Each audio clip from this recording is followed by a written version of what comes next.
खत्म खेल। हो जाएगा क्या?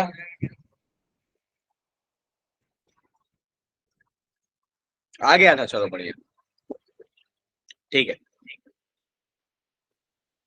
इस क्वेश्चन से पहले आपने कुछ कराया था? फिर से बोलो। इस क्वेश्चन से पहले आपने कुछ कराया है? नहीं नहीं, अभी कुछ नहीं कराया, बस यही क्वेश्चन करा रहा था अभी। ठीक है, चलो बढ़िया। तो और कोई है जो काइनेटिक्स में डिस्कशन करने को बाकी है? कोई ऐसी चीज जो छूट गई हो या जो लग रहा हो कि समझ में नहीं आया, अपन बात करें उस पर। क्योंकि आज अपन स्टार्ट करने वाले हैं next chapter, that is electrochemistry, और ये थोड़ा सा लेंदी चैप्टर है, बड़ा चैप्टर है, टाइम टेकिंग है थोड़ा। 6.9 10 का पावर माइनस 3। अब आंसर चेक करना पड़ेगा आकाश, देखना पड़ेगा कितना आ रहा है, मैं ऐसे हवा में तो नहीं बोल सकता। बोलोगे तो चेक कर लूंगा, थोड़ा मेहनत करना पड़ेगा मुझे। सर लगभग इलेक्ट्रोकेमिस्ट्री में कितने लेक्चर लगेंगे? इलेक्ट्रोकेमिस्ट्री कम से कम 6 से 7 लेक्चर, 7 लेक्चर कम से कम, 6 लेक्चर से 7 लेक्चर जाएगा। डिपेंड्स कि किस स्पीड से अपन जा पा रहे हैं, बट 6 लेक्चर का अप्रोक्सीमेटली मान के चलो। Okay sir. बढ़े आगे, चलिए ठीक है। तो अपन स्टार्ट करते हैं इलेक्ट्रोकेमिस्ट्री की कहानी।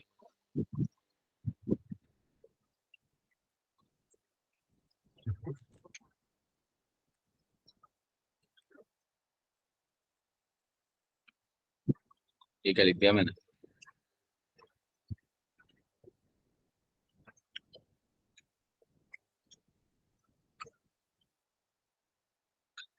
चलो, सो इलेक्ट्रोकेमिस्ट्री में बेसिकली पढ़ना क्या आपने को, देखो मोटे मोटे तौर पे क्या क्या चीजें पढ़नी है।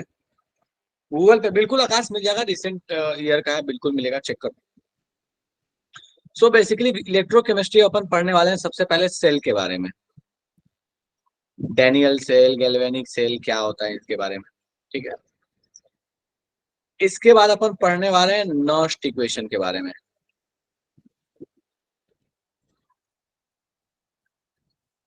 नर्स्ट इक्वेशन क्या होता है, कैसे बना हुआ है, क्या रोल है।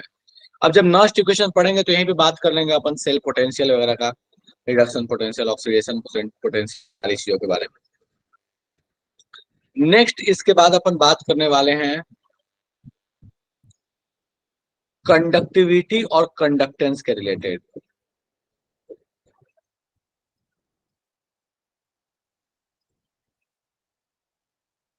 इसी में सारा कुछ आ जाएगा, कंडक्टिविटी क्या है, कंडक्टेंस क्या है, मोलर कंडक्टिविटी क्या है, इक्विवेलेंट कंडक्टिविटी क्या है, ये सारी चीजें। इसके बाद अपने पास आने वाला है इलेक्ट्रोलिटिक सेल, जिसमें आने वाला है Faraday laws.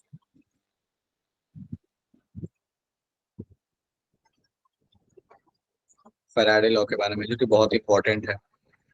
And the last thing is कि बैटरीज के बारे में, कि भैया बैटरीज अपने पास कौन कौन से मिलती हैं, ठीक है।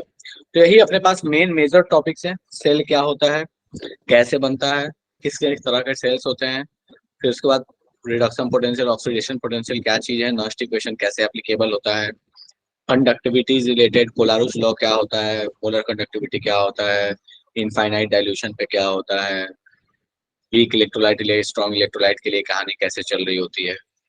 फिर उसके बाद आता है अपने पास इलेक्ट्रोलिटिक सेल, जिसमें आता है कि भैया फैराडे लॉ क्या होता है, and the last thing is battery. ठीक है, तो यही पूरी कहानी। चलिए, इलेक्ट्रोकेमिस्ट्री है क्या, बोलो बाबू, कितने मार्क्स आते हैं? बोलो क्या बोल रहे हो।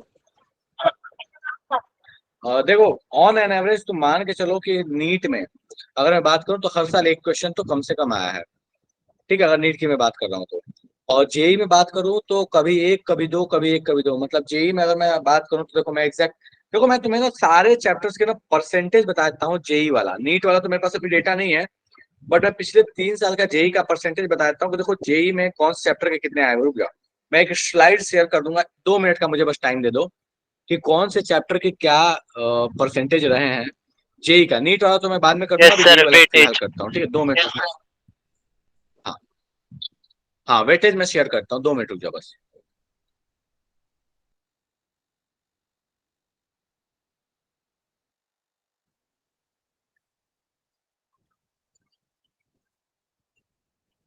दो मिनट का टाइम दे दो मुझे, मैं व्हाट्सएप अपना कॉलेज में लॉग इन कर शेयर।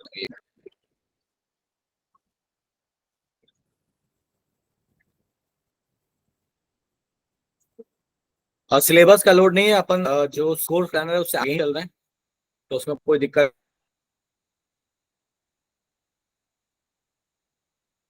है नहीं। केमिस्ट्री का सिलेबस चल रहा है ऐसा मुझे लगा है। अब मुझे बता भी कि मैं थोड़ा तेज निकाल भी ले रहा हूँ, बट फिर भी अगर Yes, लगे sir. कभी ऐसा कि ज्यादा तेज हो रहा है तो मुझे बता देना कि जब तेज हो रहा है तो अपन Yes, sir. क्या क्या है, मतलब ये सर का क्या मतलब है, तेज हो रहा है स्लो हो रहा है, अच्छी बात है बुरी बात है? Yes sir. नहीं सर, सही चल रही है गाड़ी। लकी, नहीं अच्छा गाड़ी सही चले फिर ठीक है।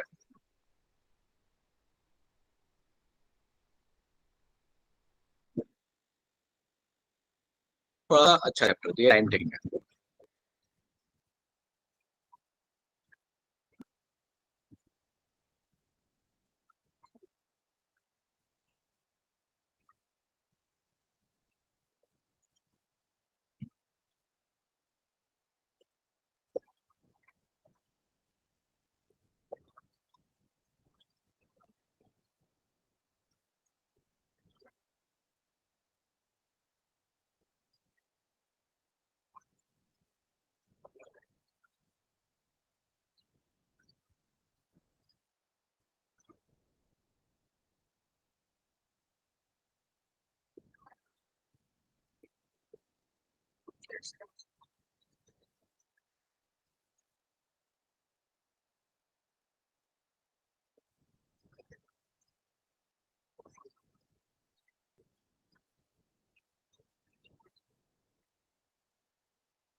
व्हाट्सअप भाई सब थोड़ा स्लो चल रहे हैं तो यार मैं कुछ नहीं कर पा रहा हूँ, 2 मिनट ज्यादा एक्स्ट्रा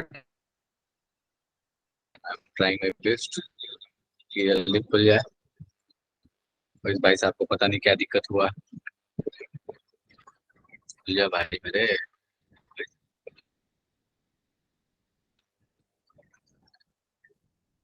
चलो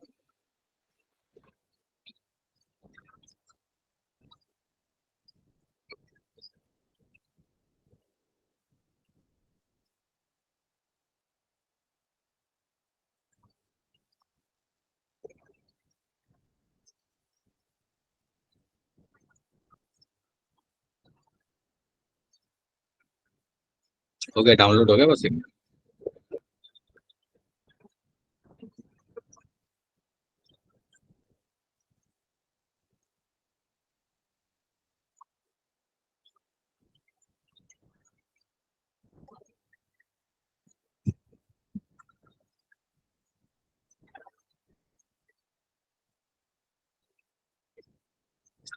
नीट के लिए बेटा मैं भेज दूंगा, मैं पहले जेई वाला आपको दिखा देता हूँ ठीक है, नीट वाला भी मैं भेज दूंगा आपको ठीक है।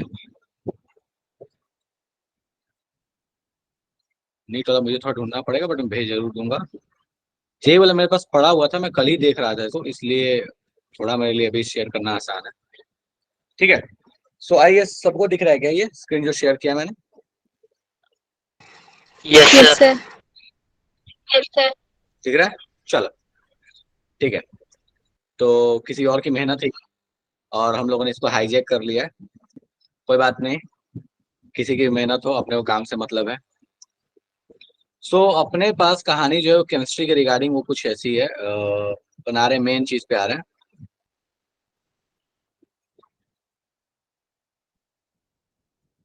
ये फिजिक्स का है, ये केमिस्ट्री का है ठीक है।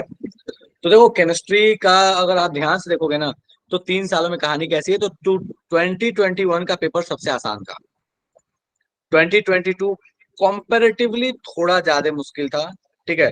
2020 वाज ओके ओके, मतलब वो भी मुश्किल था।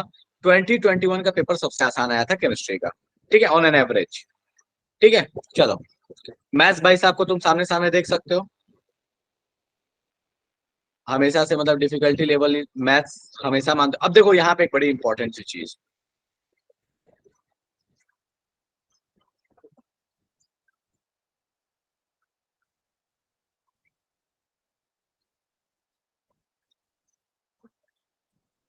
देखो फर्स्ट अटेम्प्ट यूजुअली हमेशा माना जाता है ना कि ज्यादा इजी होता है। देखो ध्यान से देखो, मैं तो फर्स्ट अटेम्प्ट जो है वो लास्ट अटेम्प्ट के कंपैरिजन में कॉम्पेटिवली इजी रहा है। ये हर साल का कहानी है कि जो शुरुआत वाले जो शिफ्ट होते हैं वो कॉम्पेटिवली थोड़े इजी माने जाते हैं।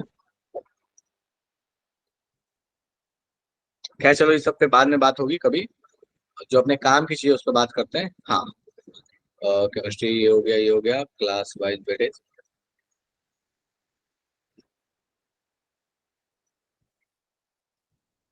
अपने को जो मतलब है उस चीज पे आते हैं सीधे सीधे।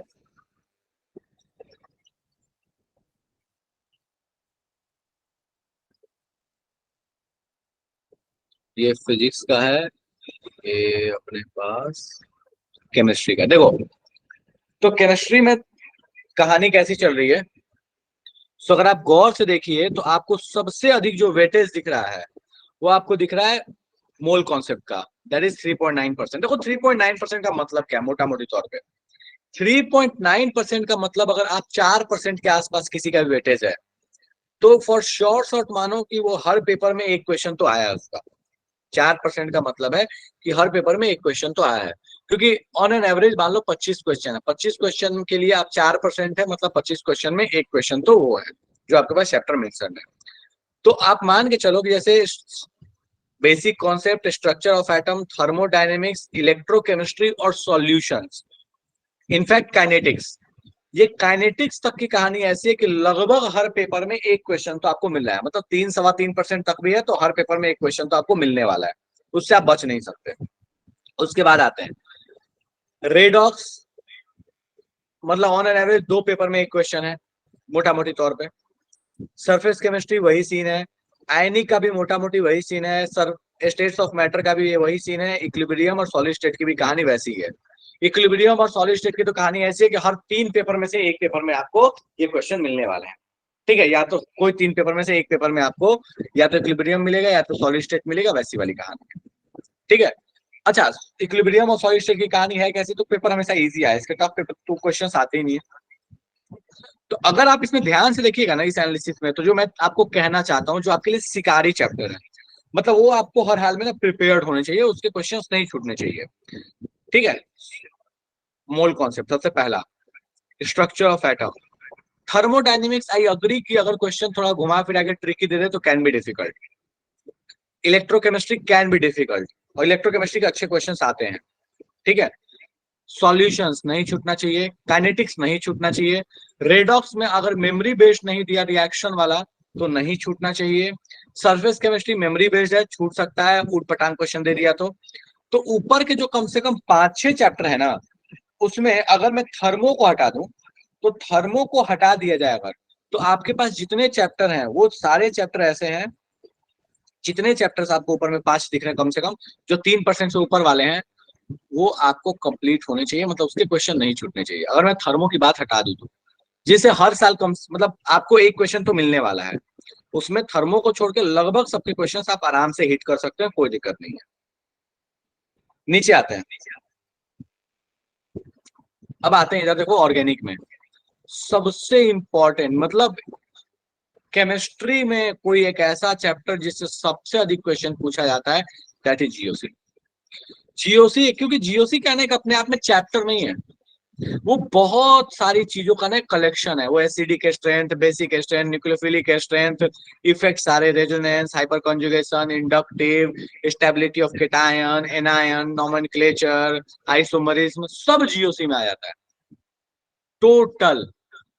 तो ये जो जीओसी है ना, अपने आप में जीओसी में बहुत सारी चीजें हैं पढ़ने के लिए, और जीओसी का 6.4% का मतलब समझ लो कि on an average her paper में 1.5 क्वेश्चन है, अब 1.5 तो क्वेश्चन होता नहीं है, तो मान के चलो किसी पेपर में एक क्वेश्चन तो शॉर्ट आया है, किसी में 2 क्वेश्चन भी गया है और किसी में 1 क्वेश्चन तो शॉर्ट आया है, उसमें तो कोई डाउट ही नहीं है। आप मान के चलिए कि आपको 2 क्वेश्चन मिलने वाला है जीओसी से, ये मोटा मोटी तौर पे मान के चलो आप। अल्कोहल फेनॉल ईथर एक से ज्यादा ही क्वेश्चन है, 4% है, मतलब मान के चलो कि एक क्वेश्चन तो कहीं नहीं गया है। Alcohol phenol ether amines and biomolecules, जिसको हम बहुत इग्नोर करते हैं, वो भी भैया बड़ा इंपॉर्टेंट है, क्योंकि उससे, और उसमें भी कोई खास टॉपिक, जैसे 2 ही चीज है, कार्बोहाइड्रेट और प्रोटीन, इन्हीं दोनों से क्वेश्चन जनरली पूछे गए हैं। कार्बोहाइड्रेट तो खास करके, हाइड्रोकार्बन्स बहुत इंपॉर्टेंट है, chemistry in everyday life, well defined syllabus, यही टॉपिक्स हैं, यही चीजें पूछी जाती हैं। उसके बाद अल्डिहाइड कीटोन की भी कहानी लगभग वैसी ही है। Polymers, environmental chemistry, halo alkanes arenes और कार्बोक्सिलिक से बहुत कम क्वेश्चंस पूछे गए। तो यही आपके पास है। जो मेरा अपना मानना है कि इसमें आप किसी हाल में कुछ चैप्टर जिसको आप नहीं छोड़ सकते या नहीं मिस कर सकते, GOC, alcohol phenol ether, amines, biomolecules में कम से कम कार्बोहाइड्रेट और proteins, hydrocarbons, chemistry in everyday life में ड्रग्स के बारे में, कौन कौन से ड्रग्स, कौन कौन सी दवाइयां क्या क्या काम आते हैं, वो चीजें हैं जिसको आप हर हाल में कमांड करके रखें। Halo alkanes, halo arenes important इसलिए हो जाता है, भले ही उसकी वेटेज कम है, क्वेश्चंस कम है, लेकिन हाइड्रोकार्बन्स के बहुत सारे क्वेश्चंस कहीं ना कहीं इसको रिलेट करके रहते हैं। बहुत सारी चीज हम हाइड्रोकार्बन में ही पढ़ लेते हैं, इस वजह से हेलो एल्केन्स, हेलो एरीन्स को जो है ये लास्ट में रखा है इसके सीक्वेंस के हिसाब से, क्योंकि इन लोगों ने अधिकतर जो चीजें हैं वो आपको हाइड्रोकार्बन्स में पढ़ा दी। इनफैक्ट मैं भी जब पढ़ाता हूँ तो मैं हाइड्रोकार्बन्स में लगभग चीजें पढ़ाता हूँ, बस जो फैक्चुअल चीजें हैं, बहुत सारे जो फैक्चुअल रिएक्शंस हैं, उनको हेलो अल्केन्स, हेलो एरीन्स में रखते हैं या कार्बोक्सिलिक वगैरह में आगे लेके जाते हैं, बाकी लगभग चीजें हम हाइड्रोकार्बन में ही पढ़ा देते हैं। खैर एनीवेज, तो ये आपके पास कहानी है, वेटेज है ऑर्गेनिक का। अच्छा, ऑर्गेनिक कितना परसेंट है? 35%। फिजिकल आपके पास कितना परसेंट था? लगभग 33%। ठीक है, चलो नेक्स्ट आते हैं, ये भाई साहब है 32%। पी ब्लॉक, खतरनाक क्वेश्चन पूछे गए इससे, खतरनाक। अब इसमें क्या है ना कि देखो, जनरली 2 क्वेश्चन पूछा जाता है पी ब्लॉक से, जनरली 2 क्वेश्चन में, एक क्वेश्चन ऐसा जो आप मान के चलो कॉन्सेप्चुअल मिलेगा, और एक क्वेश्चन ऐसा जो आपके पास फैक्ट बेस मिलेगा। तो पी ब्लॉक को आप 2 पार्ट में पढ़िए, एक पार्ट जिसमें आपको इनर्ट पेयर इफेक्ट दिखेगा, ऑक्सो एसिड दिखेगा। पी ब्लॉक पढ़ लियो क्या?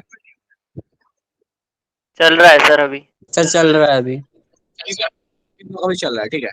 तो पी ब्लॉक में जैसे इनर्ट पेयर इफेक्ट हो गया, या बैक बॉन्डिंग हो गया, या एसिडिक बेसिक नेचर हो गया थोड़ा बहुत, ठीक है, ऑक्सो एसिड्स हो गए, ये सारे थोड़े कॉन्सेप्चुअल पार्ट हैं जिसको ना रट्टा मारने की बहुत ज्यादा जरूरत है, इसको आप समझ के याद रख सकते हो, समझ के याद रख सकते हो। लेकिन उसके अलावा जैसे हुआ कि भैया ओजोन का प्रिपरेशन कैसे होता है, नाइट्रोजन का प्रिपरेशन कैसे होता है, फॉस्फोरस के कौन कौन से आप एलोट्रॉप्स हैं, सल्फर के एलोट्रॉप्स क्या है, ये फैक्चुअल चीजें हैं। तो 2 पार्ट में एक क्वेश्चन हमेशा आसान रहता है, जो समझने वाली बात है, जो कॉन्सेप्चुअल आता है, और एक क्वेश्चन आपको अच्छा खासा मिलेगा, तगड़ा वाला क्वेश्चन मिलेगा। ठीक है, चलो उसके बाद आता है डीएनएफ ब्लॉक। डीएनएफ ब्लॉक की भी मोटा मोटी तौर पे कहानी वैसी समझ लो। डीएनएफ ब्लॉक में आप मान के चलो कि लगभग एक क्वेश्चन तो कहीं नहीं गया, किसी किसी पेपर में 2 क्वेश्चन तक भी पहुंचा हुआ है। जनरली डीएनएफ ब्लॉक के क्वेश्चन, जिन लोगों ने कोऑर्डिनेशन अच्छे से पकड़ बना के रखते हैं, उनको डीएनएफ ब्लॉक में दिक्कत नहीं होती जनरली। ये जनरल कॉन्सेप्ट मैं आपको समझाता हूँ कि जनरली उनको दिक्कत नहीं होती है, जिन लोगों का कोऑर्डिनेशन में पकड़ अच्छा होता है। नेक्स्ट कहानी क्या अपने पास? Chemical bonding. ये ऐसा चैप्टर है जो काफी हाई कंट्रीब्यूशन रखता है, और केमिकल बॉन्डिंग से तुम समझ लो कि इसका कॉन्सेप्ट, जिसका केमिकल बॉन्डिंग क्लियर है, उसको कोऑर्डिनेशन में लगभग दिक्कत नहीं होगा, कॉन्सेप्चुअल चीजों में, ज्योमेट्री से हाइब्रिडाइजेशन वगैरह पकड़ने में, उसको कहीं ना कहीं डीएनएफ ब्लॉक में भी फायदा मिलेगा, और कहीं ना कहीं उसको पी ब्लॉक में भी फायदा मिलेगा, क्योंकि ऑक्सो एसिड्स के जो स्ट्रक्चर्स बनाने वाली कहानियां हैं, वो बहुत हद तक आपके पास केमिकल बॉन्डिंग में चल जाए, तो केमिकल बॉन्डिंग से उनका काम बन जाता है। नेक्स्ट आपके पास बचा है सर, इससे जीएफए में भी थोड़ा बहुत हेल्प मिल जाए। फिर से बोलो। सर, इससे शायद सुनना है जीओसी में भी थोड़ा बहुत हेल्प।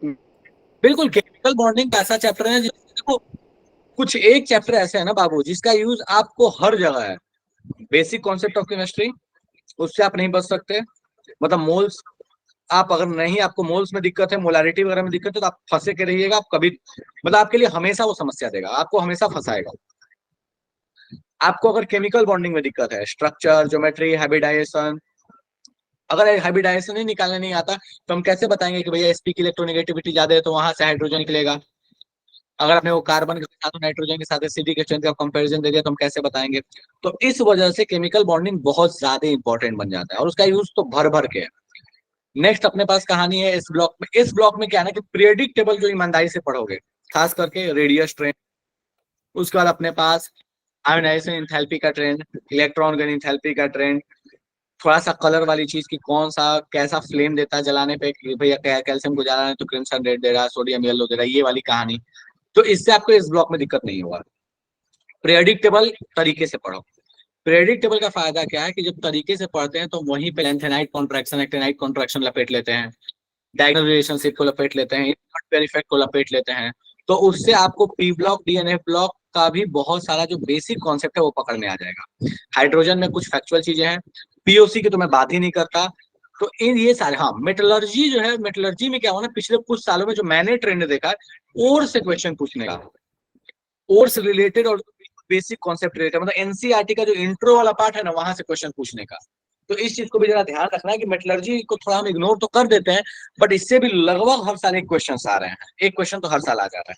तो जरा इसको भी ध्यान से कर लेना। आपने आसान चैप्टर है, चीजें याद रखनी पड़ती है बट है आसान। यही आपके पास कहानी है जो आपको जेई मेन में पिछले 3 साल में दिखा हुआ है। जिस चैप्टर को आप अफोर्ड नहीं कर सकते हो छोड़ना, वो आपको मैंने बता दिया। जिनको छोड़ सकते हो वो भी समझा दिया। जैसे पी ब्लॉक है, अब पी ब्लॉक का इधर देखो ना, तो ओवरऑल तुम सोच के देखो कि पी ब्लॉक 15, 16, 17, 18, 13, 14 दोनों को मिलाकर लगभग ये आपके पास 7.5% है। 7.5% का मतलब आप समझ लो कि 2 क्वेश्चन, जिसमें एक कॉन्सेप्चुअल और एक फैक्चुअल क्वेश्चन, मोटा मोटी तौर पे। अब इसको तो आप छोड़ना अफोर्ड ही नहीं कर सकते। फैक्चुअल छोड़ सकते, कॉन्सेप्चुअल छोड़ नहीं सकते। मतलब अगर किसी को कोई चीज बोलना है, कोई डिस्कशन करना है तो बताओ मुझे। अगर हो सकता है कोई ऐसी चीज है जो तुम्हें पता हो जो मैं मिस कर रहा हूँ बोलने में, तो मुझे बताओ, मैं अपन उस पर ही बात कर लेंगे। सर पी ब्लॉक तो 13 ग्रुप्स होता है ना, 13 से 18 तक।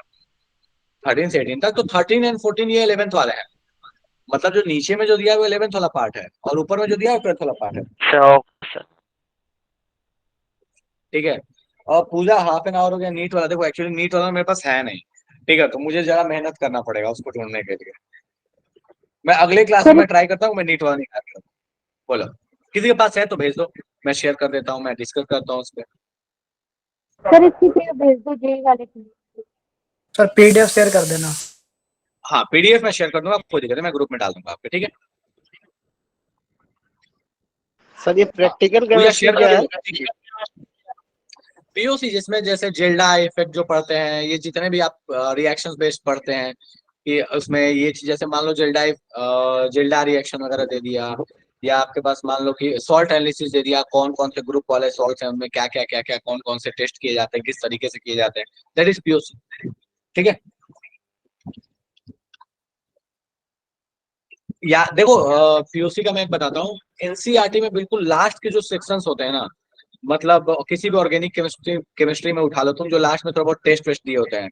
और जैसे अब तुम्हारे पास मान लो कि ये हो गया ब्राउन रिंग टेस्ट हो गया, या तुम अल्डिहाइड कीटोन वाले उठा लो, चाहे वो बेनेडिक्ट सॉल्यूशन का टेस्ट हो गया, स्किप बेस का टेस्ट हो गया, या टॉलेंस का हो गया, फेलिंग का हो गया, these are POC, practical organic chemistry.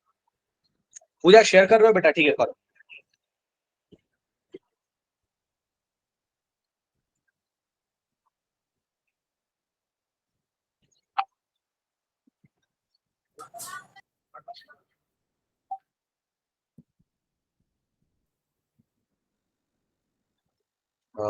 ठीक है, तो मैं इसको शेयर कर रहा हूँ, जस्ट मिनट रुक जाएगा।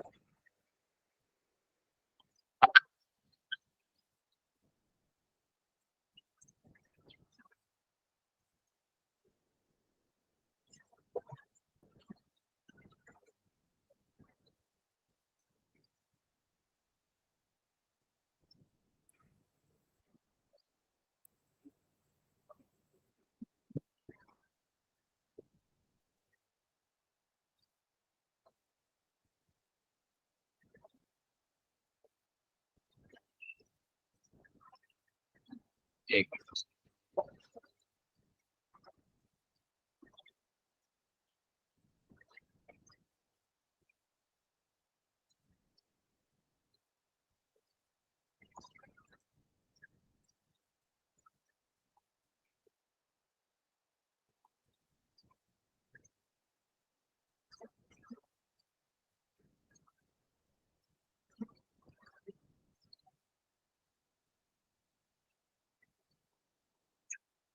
और ये देखो आप लोग के लिए तो ये चीज बहुत जरूरी है, स्ट्रेटेजी करके पढ़ना आपके लिए बहुत जरूरी है कि कौन से चैप्टर में, किस सब्जेक्ट में, कौन से चैप्टर में आपको कितना मेहनत करना है।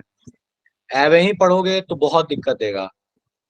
तो इस बात के लिए सबको मैं भी ये चीज कहता हूँ कि जब भी आप प्रिपरेशन करते हैं, ये नहीं है कि आप मजदूरी बस करते रहिए, तरीके से मजदूरी करना, तरीके से मेहनत करना बहुत जरूरी है। रिजल्ट वही लोग निकाल पाते हैं जो तरीके से मेहनत करते हैं। कहते हैं ना कि स्मार्ट वर्क करना बहुत जरूरी है। मजदूरी तो सब कर लेते हैं, ठीक है, स्मार्ट वर्क नहीं करोगे तब तो फिर भैया बहुत दिक्कत है।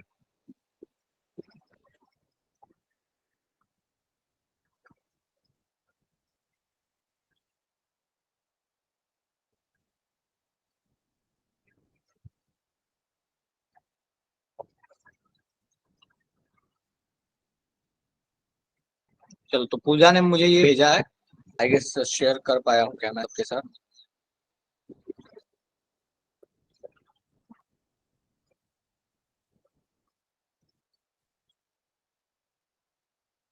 हाँ ठीक है, तो जरा इसको देखते हैं। तो देखो यहाँ पे भी अगर आप ट्रेंड को देखना चाह रहे हैं तो आपको देखो क्या दिख रहा है। मतलब तुम ध्यान से देखो ना तो दोनों को कंबाइंड करके दिया और कोई बहुत ज्यादा का डिफरेंस नहीं आने वाला। बेसिक कॉन्सेप्ट ऑफ, चलो थोड़ा सा मैं अपन इधर आते हैं।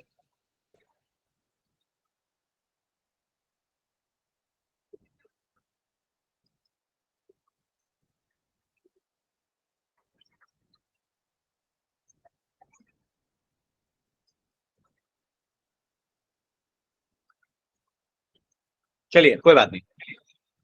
तो अपने पास वो कहानी क्या दिख रही है, बेसिक कॉन्सेप्ट ऑफ केमिस्ट्री कहानी।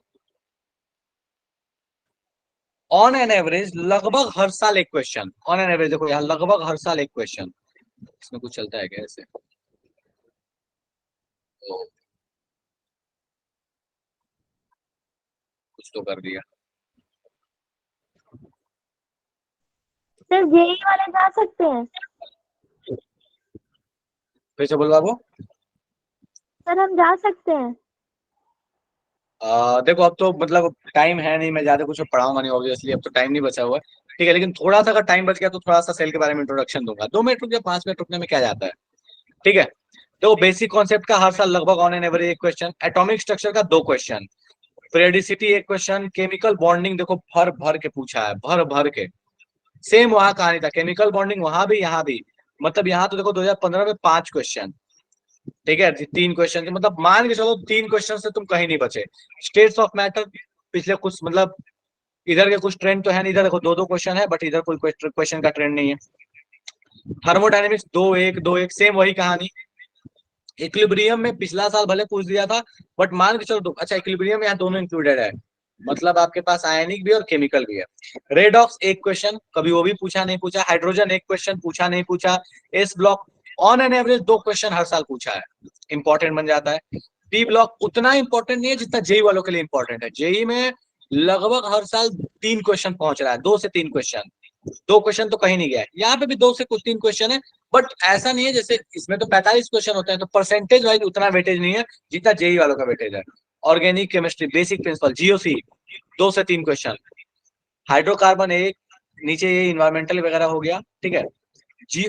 यहाँ देखो मेटलर्जी से किस्मत खराब 2023 में 4 क्वेश्चन, ठीक है। बाकी जनरली इतना पूछा नहीं जाता बट 2023 में किस्मत खराब थी, 4 क्वेश्चन पूछ दिया है। पी ब्लॉक से, पी ब्लॉक ये एक 11th वाला रहा होगा, एक 12th वाला, इससे कोई क्वेश्चन नहीं आया हुआ, ये 11th वाला है। डीएनए ब्लॉक एक question, coordination 2 question, coordination 2 question तो हर हाल में है। तो देखो यहाँ पे जो मेरा अपना ओपिनियन कहता है वो किन चैप्टर्स को आप किसी हाल में नहीं छोड़ सकते। Basic concept, structure of atom जो आसानी से कर लोगे, periodic table, bonding, states of matter, thermodynamics चाहो तो छोड़ लो कोई दिक्कत नहीं है। ऊपर वाले 5 किसी हाल में नहीं, इक्विलिब्रियम नहीं, रेडॉक्स चाहो तो स्किप कर सकते हो, हाइड्रोजन चाहो तो स्किप कर लो, बेसिक चीजें पढ़ के। अच्छा स्किप करने का मतलब ये नहीं कि पूरा छोड़ दो, स्किप करने का मतलब है बेसिक आना चाहिए, बहुत ज्यादा नहीं बट बेसिक तो हर चैप्टर का आना जरूरी है, वो कोई भी चैप्टर आप नहीं छोड़ सकते। पी ब्लॉक जरूरी है आना, जीओसी बहुत जरूरी है, हाइड्रोकार्बन नीट के हिसाब से जो देख के लगता है वो ये है कि आप चाहो तो बेसिक करके छोड़ सकते हो NCERT level. Environmental chemistry, solid state solution, ये सारे शिकारी चैप्टर हैं, छोड़ने का कोई मतलब नहीं बनता, आसान है, बड़े आराम से हो जाएंगे। इलेक्ट्रोकेमिस्ट्री चाहो तो छोड़ सकते हो, क्योंकि देखो इसका क्या है ना, बड़ा अनयूजुअल सा ट्रेंड है, 3-2 3-2 3-2। लास्ट ईयर एक ही पूछा था, मोस्ट प्रोबेबली साल हो सकता है इस साल दो या दो से अधिक पूछ ले, क्योंकि जनरली पहले का ट्रेंड रहा अच्छा खासा। काइनेटिक्स बिल्कुल नहीं छोड़ सकते, सरफेस केमिस्ट्री फैक्चुअल चीजें आपको थोड़ी ध्यान रखनी है।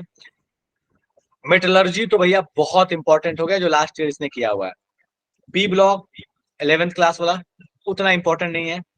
डीएनए ब्लॉक एक क्वेश्चन, कोऑर्डिनेशन डीएनए ब्लॉक में मतलब कॉन्सेप्चुअल चीजें है, एक्टिनाइड लेंथेनाइड कॉन्ट्रैक्शन। अच्छा, नीट वालों के लिए एक और खास बात, डी ब्लॉक में इन लोगों ने ऐसे भी क्वेश्चन पूछे हैं कि एलिमेंट का एटॉमिक नंबर देके पूछा है नाम कौन सा है।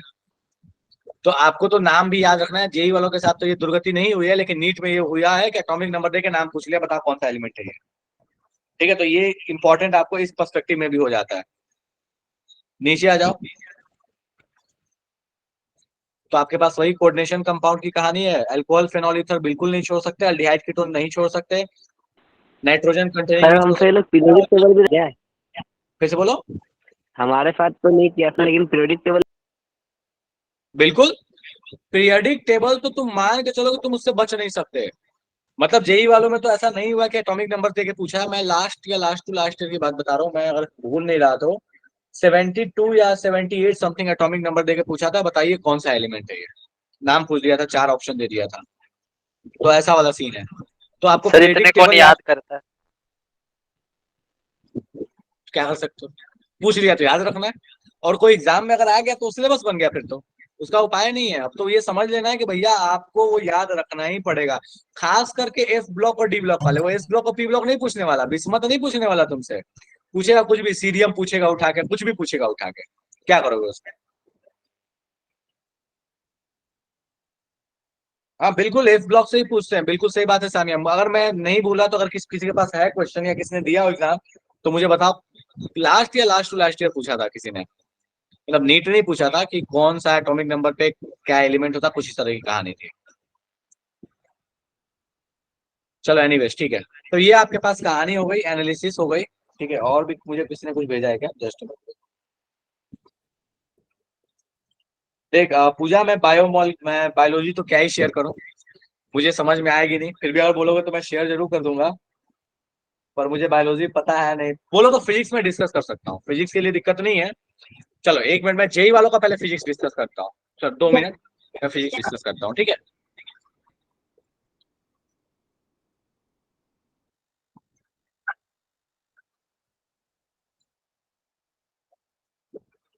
मतलब फिजिक्स और मैथ्स डिस्कस कर सकता हूँ, बायो में थोड़ा दुख है मेरे को।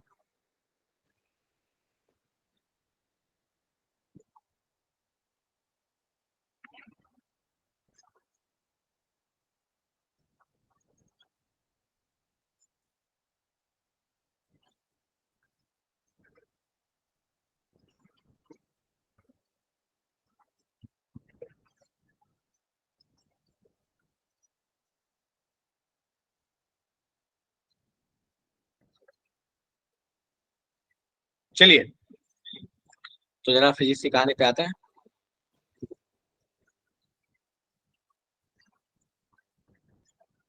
एक मिनट रुक जाओ, बस 1 मिनट। कोई तो कब से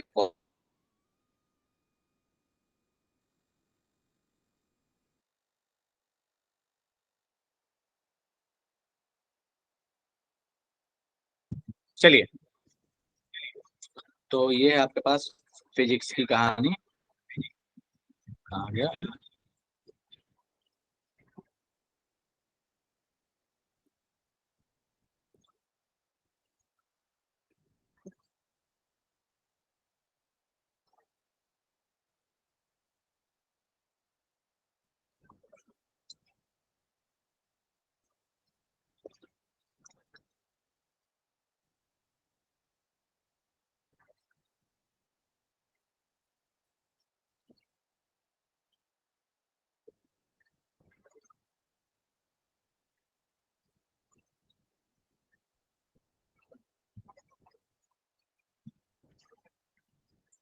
आ गया फिजिक्स, एक मिनट।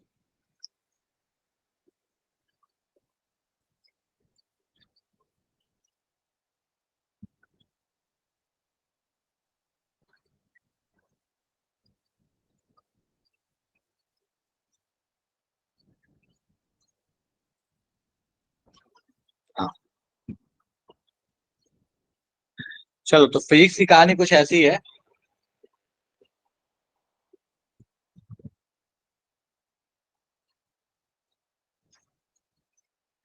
सबसे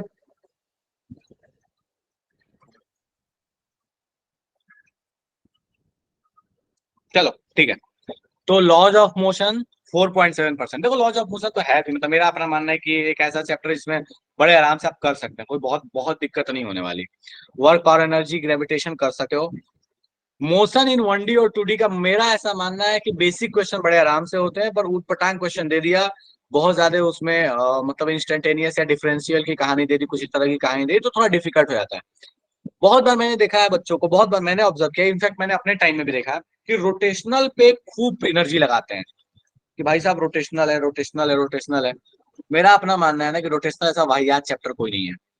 बेसिक करो, वाहियात चैप्टर हो कोई भी चैप्टर हो, बेसिक उसका आना चाहिए। लेकिन बहुत ज्यादा एफर्ट देने का कोई मतलब नहीं बनता। प्रायोरिटी देखो, इसका परसेंटेज कंट्रीब्यूशन देखो, वेटेज 2.7%। हर 2 पेपर में एक क्वेश्चन में आया, एक क्वेश्चन आया ऑन एन एवरेज, मोटा मोटी मान लो, या तीन पेपर में से एक क्वेश्चन, 3 पेपर में से 2 में आया हुआ है। ठीक है, अब कहानी यहाँ पे कि इस पे माथा पिच्ची करने का कोई मतलब नहीं, मतलब बहुत ज्यादा एनर्जी लेता है, और हमें सोचना है कि भैया अपना एनर्जी के लिए। फिर से बोलो। ठीक है कौन? तो मेरा अपना मानना है, जो इसमें क्वेश्चंस, जिन चैप्टर को आप चाहो तो स्किप कर सकते हो बेसिक पढ़ के, रोटेशनल, सेंटर ऑफ मास, और mathematics in physics that is vector की कहानी। ये 3 ऐसे चैप्टर हैं, बेसिक्स करो। मोमेंट ऑफ इनर्शिया वगैरह निकालने आपको आना चाहिए, ठीक है, ओमेगा वगैरह आना चाहिए, अल्फा अल्फा निकालने आपको आना चाहिए, वो सारी चीजें आनी चाहिए। बट बहुत डेप्थ सर में नहीं कि भैया एक रॉड ले लिया, उसमें से बोलता है एक शीट ले लिया, बोलता है उसमें से एक स्फीयर, उसमें से एक हॉलो कर दिया, बोलता है बताओ इसमें कहानी कैसे चलेगी, उसका मोमेंट ऑफ इनर्शिया बताओ, मतलब इस तरह की कहानी अगर आ रही है तो सर मेरा ऐसा मैथ्स मानना वाला है तो कि करना ही पड़ेगा ना, वो तो मतलब कॉन्स्टिट्यूट करेगा आगे जाके, मतलब बहुत हेल्पफुल होता है, मैथ्स तो करना ही पड़ेगा। देखो मैं उस पर तो जा ही नहीं रहा। मैं इस बात पे जा रहा हूँ कि पहले एग्जाम क्रैक करेंगे, बाद में सोचेंगे क्या करना है। पहले हम कॉलेज नहीं पहुंच जाए। सर, एग्जाम में भी मैथ्स तो बहुत आती है फिजिक्स के अंदर कहीं भी। नहीं, वो मैं उसकी बात नहीं कर रहा, मैथमेटिक्स एंड फिजिक्स में मैं बात कर रहा हूँ जो डेप्थ वेक्टर्स की कहानी है। चैप्टर की बता रहा हाँ है ठीक। मैं ये नहीं कह रहा कि तुमको करना नहीं, मैं ये नहीं कह रहा कि तुमको डिफरेंशिएशन नहीं आना चाहिए, इंटीग्रेशन नहीं आना चाहिए, लेकिन मैं तुमको ये कह रहा हूँ कि मुझे एक बात बताओ, मुझे फिजिक्स में कहाँ जरूरत पड़ने वाला है कि cosec theta into sine theta का इंटीग्रेशन आना चाहिए। मैंने देखा है बहुत लोगों को ऐसे पढ़ते हुए, कहाँ आने वाला तुम्हारे पास यूज? हम क्यों उसमें जाकर फिजिक्स में इतना दिमाग खराब करने जाए जो हमको जरूरत नहीं। ठीक है, यूवी आना चाहिए, बेसिक चीजें आनी चाहिए, बेसिक इंटीग्रेशन वगैरह आना चाहिए, मैं उसके लिए मना नहीं कर रहा, डिफरेंशिएशन आना चाहिए।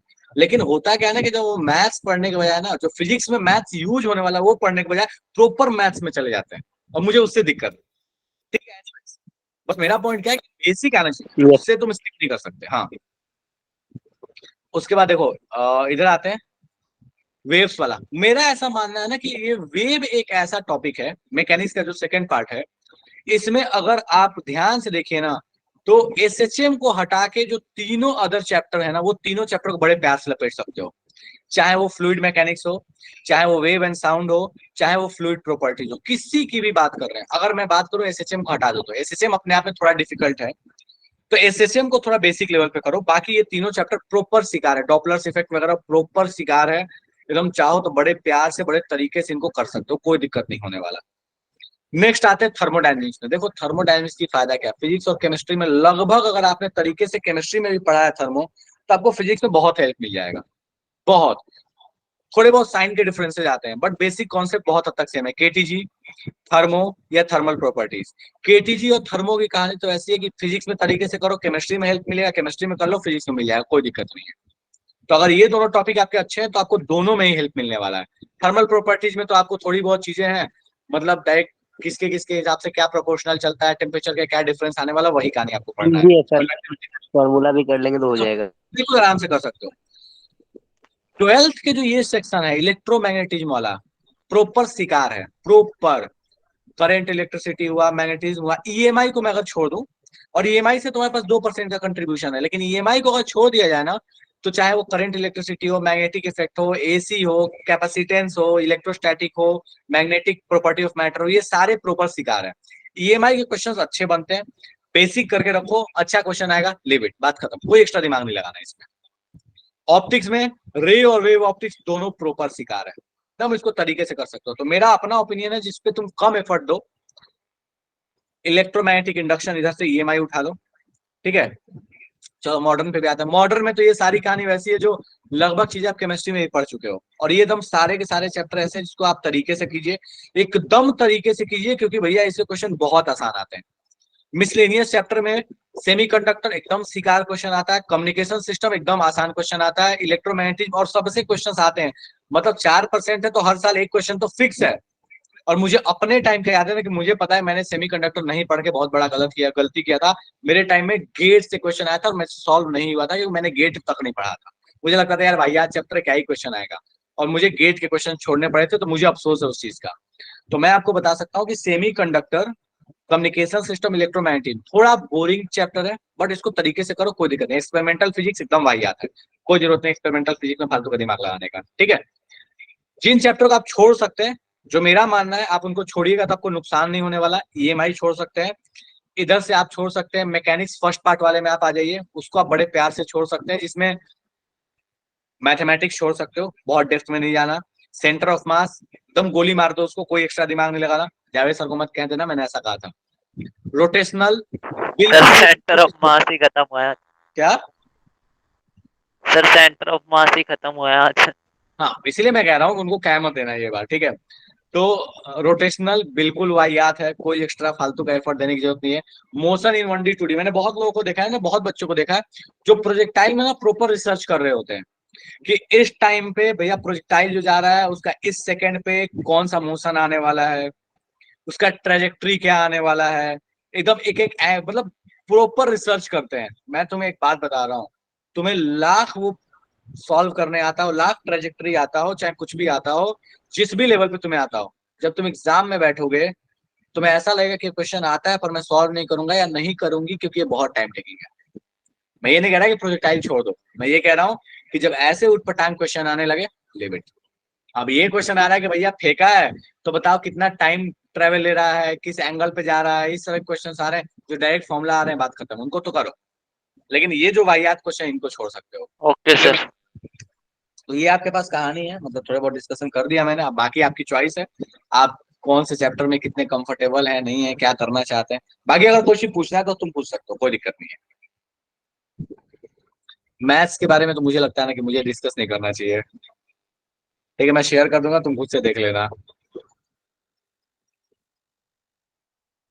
सर कर दो मैथ का भी। चलो आता हूँ फटाफट से, एक सेकंड। नीट के फिजिक्स पर आते हैं।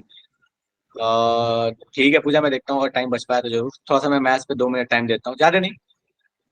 मतलब इसमें मैं अपना ओपिनियन बता सकता हूँ कि क्या छोड़ सकते हैं, मैं उस पर जा रहा हूँ। जो मैं अगर आपकी जगह होता तो मैं प्रेफर करता कि ठीक है इसको छोड़ने में बहुत ज्यादा दिक्कत नहीं है, ठीक है। उसमें एक चैप्टर देखो ऊपर से sequence and series, lengthy chapter है, वाहियात चैप्टर है, पर बेसिक्स करके रखो, तरीके से करो। बहुत मान लो एजीपी वगैरह टाइप क्वेश्चन आ गया, कोई रैंडम सा सीरीज टाइप क्वेश्चन आ गया, अगर आपको नहीं फील आता लिमिट, कोई दिमाग नहीं लगाना। कॉम्प्लेक्स नंबर बेसिक करो, बहुत डेप्थ में नहीं जाना। कॉम्प्लेक्स नंबर अपने आप में बहुत बड़ा सेक्शन है, अपने आप में वो एक अलग ही दुनिया है। बेसिक्स करके रखो तरीके से। सीक्वेंस एंड सीरीज, मैट्रिसेस किसी हाल में नहीं छूटना चाहिए। बाइनोमियल आसान है, कर सकते हो। प्रोबेबिलिटी में भी अगर स्टार्ट वाले हैं ठीक है, बेस थ्योरम तक है तो फिर भी ठीक है, उसके बाद जा रहे हो तो थोड़ी दिक्कत है, ठीक है।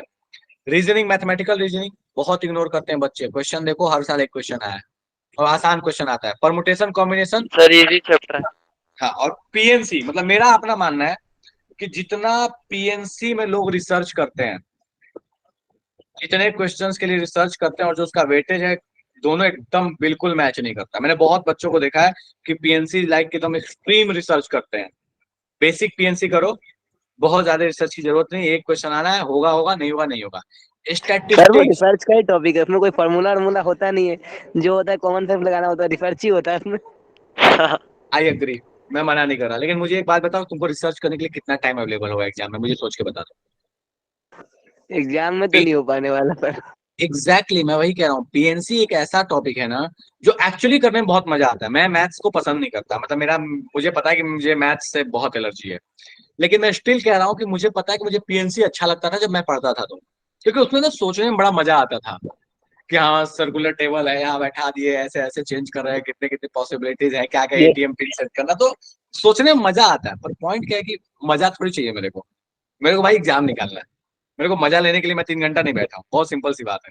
तो एग्जाम निकालने की जो स्ट्रेटेजी है मैं उस पर चलूंगा, मजा लेने की स्ट्रेटेजी पे नहीं चलूंगा। मजा लेना होगा घर पे बैठ के सॉल्व करेंगे, एग्जाम में नहीं करेंगे, ठीक है। Yes sir. कोऑर्डिनेट ज्योमेट्री ये पूरा पूरा प्रॉपर सिखा रहे हैं, अगर इसमें सर्कल को हटा दिया जाए तो सर्कल में तगड़े तगड़े क्वेश्चन बनते हैं। बट ये उसके अलावा जितने भी हैं, parabola, straight line, hyperbola, ellipse, मतलब प्रॉपर सिखा रहे हैं। इसके क्वेश्चन हमेशा आसान आते हैं, तरीके से करो, आराम से इसको फोड़ के आ जाओगे। इधर आ जाते हैं अपन इस पे, कैलकुलस पे। कैलकुलस में जो मुझे लगता है जिसको आपको मतलब आप चाहो तो इसको स्किप कर सकते हो, जिसमें सबसे सबसे ज्यादा इंपॉर्टेंट है दैट्स इनडेफिनेट इंटीग्रेशन। महावाहियात चैप्टर है, बहुत बच्चे एफर्ट देते हैं, एकदम वाहियात चैप्टर है। उसके बाद आपके पास है डेफिनेट इंटीग्रेशन में भी सेम मोटा मोटी तौर पे वही कहानी है, इनडेफिनेट और डेफिनेट इंटीग्रेशन का। अगर लगे कि कंट्रोल में है तो ठीक है, वरना छोड़ दो इसको। बाकी उसके अलावा सारे चैप्टर, कंटिन्यूटी डिफरेंशियबिलिटी बहुत आराम से, सेट्स रिलेशन बहुत आराम से कर सकते हो, डिफरेंशिएशन कर सकते हो। हाँ, डिफरेंशियल इक्वेशन मैंने बहुत लोगों को देखा है ना इग्नोर करते हुए, बहुत लोगों को, जबकि डिफरेंशियल इक्वेशन एक आसान चैप्टर है, तरीके से करोगे तो हो जाएगा। एप्लीकेशन और डेरिवेटिव बहुत आराम से हो सकता है। डेफिनेट इनडेफिनेट इंटीग्रेशन को चाहो तो स्वाहा, बेसिक करो, बहुत ज्यादा एक्स्ट्रा दिमाग नहीं लगाना। एरिया अंडर कर्व बहुत आराम से कर सकते हो। ट्रिगो, मतलब मुझे तो ये लगता है ना कि मतलब मुझे इसमें पूरे में, मुझे मेरी अपनी फीलिंग है ना, पूरे ट्रिग्नोमेट्री में बेसिक्स करो, बात खत्म। बहुत लोगों को देखा है आईटीएफ पे रिसर्च करते हुए, कोई जरूरत नहीं आईटीएफ पे रिसर्च करने का, बेसिक करो, हो गया। होना होगा होगा, नहीं होना होगा नहीं होगा। आना है एक क्वेश्चन, वो भी आएगा कि नहीं आएगा पता नहीं है, रिसर्च करने का कोई मतलब नहीं पता। लास्ट वाला 3D ज्योमेट्री, ये 3D एंड वेक्टर सबसे इंपॉर्टेंट अगर मैथ्स में मुझे लगता है कि कोई टॉपिक है तो ये दोनों है। मतलब इन दोनों में रिसर्च करो, और इन दोनों क्वेश्चंस एकदम एक्सट्रीमली आसान आते हैं और एकदम प्रॉपर शिकार वाले आते हैं। मुझे अपने टाइम के याद है कि जब मुझे मैथ्स करना था फिजिक्स केमिस्ट्री के बाद, तो मुझे एक ही चीज, केमिस्ट्री फिजिक्स के बाद मुझे एक ही चीज दिख रहा था, मैं ढूंढ रहा था कि कौन सा क्वेश्चन इसके ऊपर टोपी पहनाया गया है, वेक्टर वाले साइन दिख रहा है मैथ्स में। तो पहले मैंने उनको ढूंढ के किया, उसके बाद सोचा कि हाँ अब कहीं इंटीग्रेशन वगैरह या कुछ अगर दिख रहा है तो सोचा जाएगा पहले, लेकिन वो टोपी वाले क्वेश्चन को ढूंढ लो। तो मेरा पॉइंट क्या है कि इन दोनों क्वेश्चंस, ये दोनों टॉपिक हैं, ये मतलब बेस्ट हैं, और सबसे लास्ट में हम इसको पढ़ते हैं। बट मेरा मानना है कि इन दोनों में रिसर्च होना बहुत जरूरी है, ये दोनों कंट्रोल होने बहुत जरूरी है। तो ये मेरा अपना एनालिसिस है पेपर को लेकर, आप किन चैप्टर्स को, किन टॉपिक को आप छोड़ सकते हैं, किन टॉपिक को आपको करना चाहिए। बाकी पसंद वाली चीज भी ऑब्वियसली होती है, कुछ लोगों को अब है कि भैया मुझे केमिकल बॉन्डिंग नहीं समझ में आता तो क्या कर सकते हैं। कुछ लोग का ऐसा है कि 3D ज्योमेट्री नहीं समझ में आता तो नहीं आता, तो उसका तो कुछ कर नहीं सकते। पर अगर हो सकता है तो ट्राई ऑन दिस, ठीक है। एनीवेज काफी सारा टाइम हो गया इसको डिस्कस करते करते। Thank you sir. आगे वो किसी, हाँ बोलो, कुछ कहना चाहते हो?